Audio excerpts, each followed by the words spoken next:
অহা ৩ আগষ্টৰ পৰা আমি অৰুণোদয় আঁচনি পুনৰ আৰম্ভ কৰিম। সিদিনাখন প্ৰতিখন পঞ্চায়ততে আমি সৰুকৈ এখন সভা অনুষ্ঠিত কৰিম আৰু অৰুণোদয় আঁচনিৰ প্ৰথমটো কিস্তি নতুন চৰকাৰৰ আমি প্ৰদান কৰিম। যিসকলে অৰুণোদয়ৰ বাবে অপেক্ষা কৰি আছিলে তেওঁলোকৰ বাবে ইতিমধ্যে আহি পৰিছে ভাল খবৰ, অতিকৈ গুৰুত্বপূৰ্ণ খবৰ।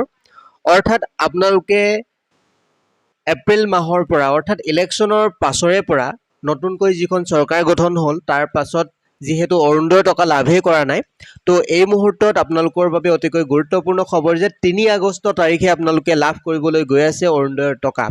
আৰু পঞ্চায়তৰ অফিচত আপোনালোকৰ বা পঞ্চায়তে এখন মিটিং অনুষ্ঠিত কৰিব, যিহেতু ৯,০০০ টকা লাভ কৰোঁতে আপোনালোকে এখন মিটিঙত আপোনালোকে উপস্থিত হৈছিল।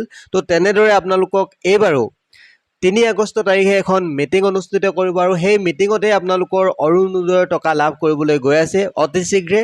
তো আপোনালোকে অপেক্ষা কৰক ৩ আগষ্টলৈকে।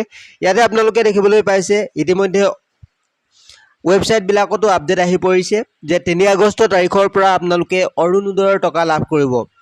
অৰ্থাৎ যিসকল অৰুণোদয় হিতাধিকাৰীয়ে আগৰ যি অৰুণোদয় ইনষ্টলমেণ্ট বা অৰুণোদয়ৰ যি টকা লাভ কৰিছিলে তেওঁলোকে ডাইৰেক্টলি তেওঁলোকৰ বেংক একাউণ্টত অৰুণোদয় টকা সোমাব, কোনো ধৰণৰ নতুন লিষ্ট প্ৰকাশ নাপায়।